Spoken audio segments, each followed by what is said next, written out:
What is going on, guys? Money Webby here, back again, week 7 with my first look picks. 6 of my favorite guys, my money 6 as we begin the week before any injury news really comes out to shake some things up. We know, as always, some injury news can pop up. A lot of stuff really popped up as the week went on last week, but our original kind of stack that we mentioned last week was pretty fire. Again, we had Kirk Cousins and Stephon Diggs, two of the biggest performers from last week. We also had Deshaun Watson and Will Fuller the week before in our plays. So the last 2 weeks we've done well, kind of locating that stack that really goes off. I think this week we have a pairing of a quarterback and a wide receiver that can really catch fire again this week. So hopefully we get it done. Drop a like in the video if you're enjoying the content, want to see more of these videos coming your way. Subscribe to the channel if you haven't already. Let's try to get over 100 likes though on this video. Would really mean a lot. Let's hop right into it though. Let's not waste any time. Let's make our way to Atlanta, the defense that does falls over for every opposing offense. But the good thing is that leads to some more fantasy points for a guy like Matt Ryan. 33 last game, 35 the time before that. He had 19 against Tennessee, a pretty disappointing start. Didn't get any touchdowns, but still the yardage is very good, 397. 19 DraftKings points despite not even scoring a touchdown. 26 against the Colts, 25 against Philly, 23 against Minnesota. So he's been very consistent. His upside is very good, especially in this matchup against the Rams, who are down some big defenders. Aqib Talib, news came out that he's likely to go on IR yesterday. I haven't seen a full confirmation on that, but if that is a rumor, I would assume that he's going to be out for this week, so that's obviously a big blow. Clay Matthews, who is playing some significant snaps for the Rams, is out as well for this game. So those are two big voids for this Rams defense. They won't be able to get after the passer as well. They still have Aaron Donald, but teams can kind of hone in on him a little bit more, as there's no really significant threat besides him to get after the quarterback. And Aqib Talib, their top corner from last year. Marcus Peters, we saw when he was operating as the #1 corner last year, really struggled. And their second guy, Troy Hill, is not anyone to be that scared of. So I think Matt Ryan can have a very good game here. He's actually the #1 in pass attempts this year and #2 in passing yards. So crazy volume. They're always coming from behind. This has the highest over-under of 53.5. So I think it'll be pretty chalky as well. Another thing working in his favor is that the Falcons and the Rams both play at very fast paces. So that's going to be another thing here that kind of leads into some more fantasy points. So I like Matt Ryan a lot. Matty Ice, lock him in there as your first pick at quarterback. And for my second guy, we're going to go with Leonard Fournette. Another potential chalk pick here. Not sure how people are going to approach running back this week, but I think Fournette, it just makes the most sense by far out of any running back. When I first pulled up the games, I just gravitated immediately to Fournette. He was the first guy I thought of when looking at the slate. Cincinnati allowing the most fantasy points per game to running backs this year. They're allowing the second most receiving yards to running back, so that's kind of an added bonus into the upside of Leonard Fournette. We see when he's getting those extra receiving yards and just extra receptions, what kind of floor he has, despite not scoring a touchdown in every game except this one. He's gotten 17, 29, 15, 12, 12. So some pretty solid floors despite not scoring. I think in this game against Cincinnati, they'll be able to get some more scoring opportunities. We saw just most recently the biggest outburst against Cincinnati was the Pittsburgh Steelers with James Conner and Jalen Samuels, where they were able to just abuse them in the receiving game. And Leonard Fournette, this guy has ran the most routes out of any running back so far in the NFL, which is hard to believe, but it is true. The guy is playing a ton of snaps, like 92% of the snaps on the year, getting a ton of work, averaging 28 touches per game over the last 3 weeks. So the workload is crazy. Opportunity very good, and when opportunity meets the worst defense against fantasy running backs this year, makes way too much sense. So I'm going to go ahead and lock him in there as my first running back. And for my second guy, there isn't any like second tier running back that really jumps off the page. There's a few guys that I'm intrigued on. Derrick Henry is kind of intriguing, but he does have some risk to them because I think the Chargers could get up in that game. We don't really know what to expect from the Chargers nowadays, but there also is that potential that the Chargers finally figure it out on offense and they get up in that game. But I think Tevin Coleman is a safe option here. I just don't see the Redskins being able to move the ball very well at all this game. I think San Fran will get up pretty big. And when San Fran's up, they're going to run it down your throat like we saw the last 2 weeks. 16 carries for 97 yards against Cleveland 2 weeks ago.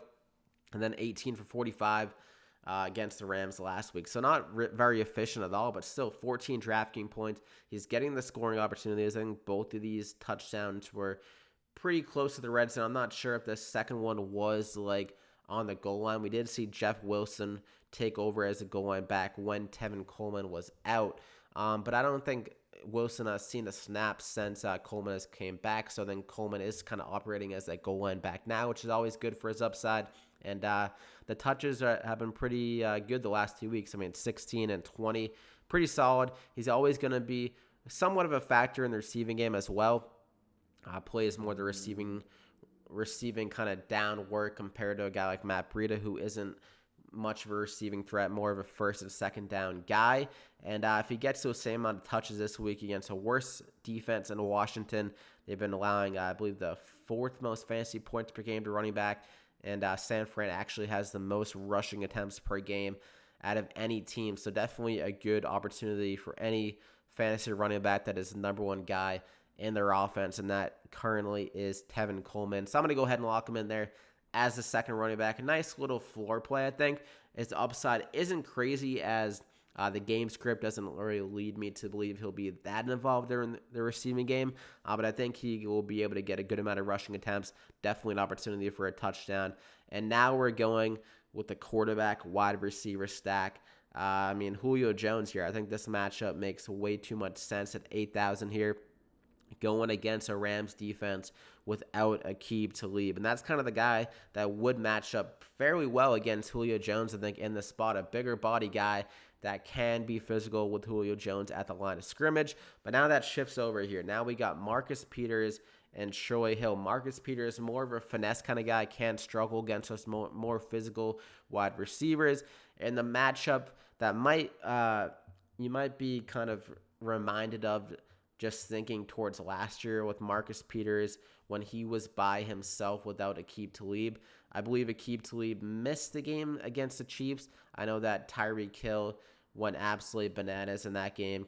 And then I know for a fact that Aqib Talib missed the game against the Saints, though, where Michael Thomas went for 12 for 211 and a touchdown. And Michael Thomas, a similar kind of body wide receiver as Julio Jones, really big and physical at the point of attack, or just at the line of scrimmage more like against press and stuff like that. So I think he can just out-physical Marcus Peters and be able to get a good amount of separation on him.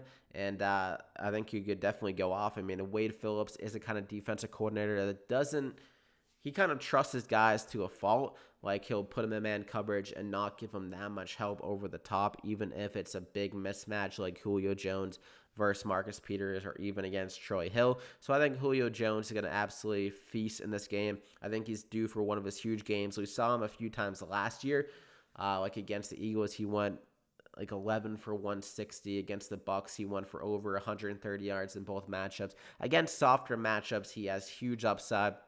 And without Aqib Talib, I think this is definitely it. He has the 3rd most air yards, so opportunity is definitely there. I think he's going to be able to post like a 10 for 150, honestly, in this game, if it is the shootout that it projects to be. So I'm going to go ahead and lock him in there as my first wide receiver that stack with Matt Ryan and Julio Jones. And now for my second wide receiver. For whatever reason, DraftKings underpriced this guy, T.Y. Hilton, here at $5,900. On FanDuel, he is priced as the wide receiver 6, but on DraftKings, he's the wide receiver 15. So a big discrepancy there between the pricing on both sites. And T.Y. Hilton, this is the guy that was very productive in the first 3 weeks before his quad injury. He put up 20 points in just a half against the Falcons. He went 8 for 65 and a touchdown. I believe he was like even battling through that quad injury during the game as well. So pretty insane stuff from him in that first half. Then against Tennessee, 4 for 43 and a touchdown, 14 DraftKings points. Not bad.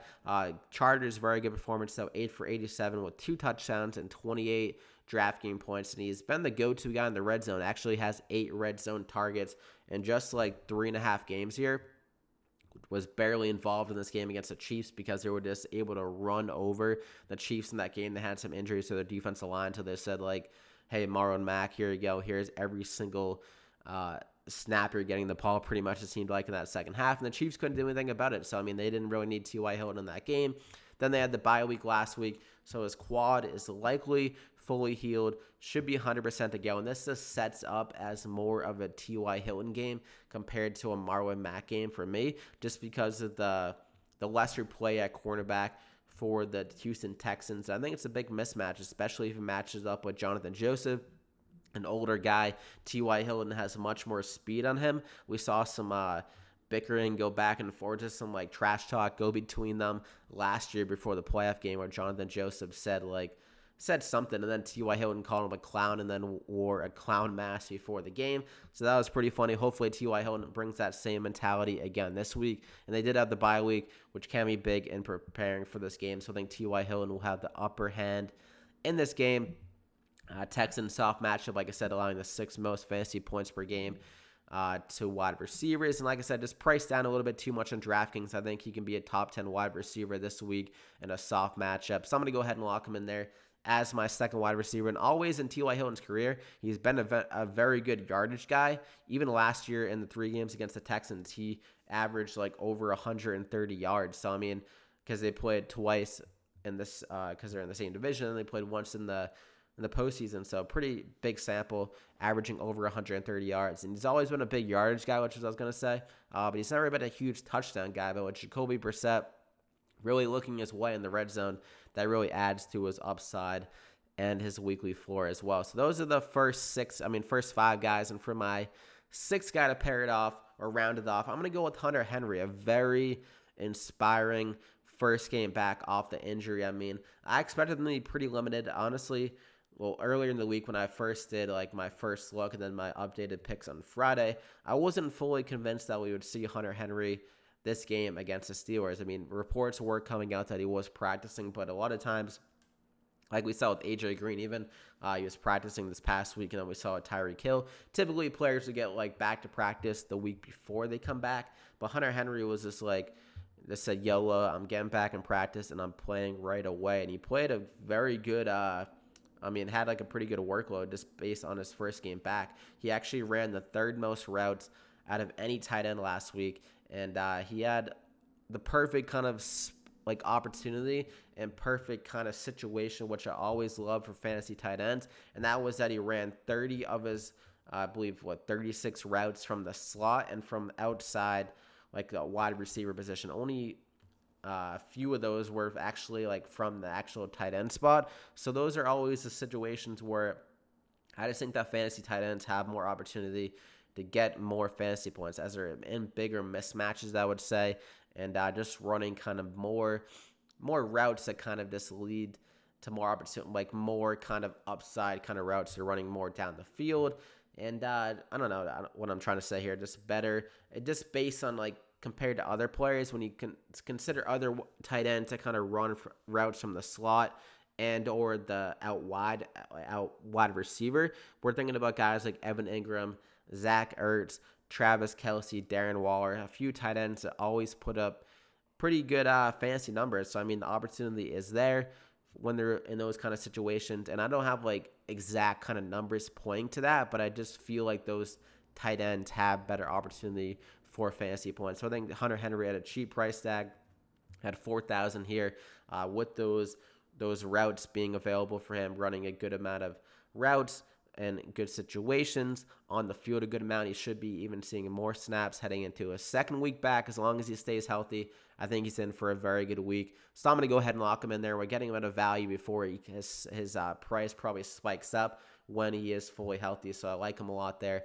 to save some money. So those are the money 6. You got Matt Ryan, Leonard Fournette, Tevin Coleman, Julio Jones, T.Y. Hilton, and Hunter Henry. If you enjoyed the video, be sure to drop a like in the video before you head out. Over 100 plus likes would be amazing. Thank you if we can hit that subscribe button so you don't miss out on any more first look videos, updated pick videos on Friday. Don't want to miss out on that, as some injury news and things can shake up as the week goes on, and I go a little bit more in depth with my second video with a few guys that are in position. So if you don't like one of these guys, that you can pivot off to potentially another guy that I mentioned that might kind of have some more interest for you. But good luck here this week if I don't catch you on my next video. If I do, we'll see you back here again on that one, the updated picks. And see you later, guys.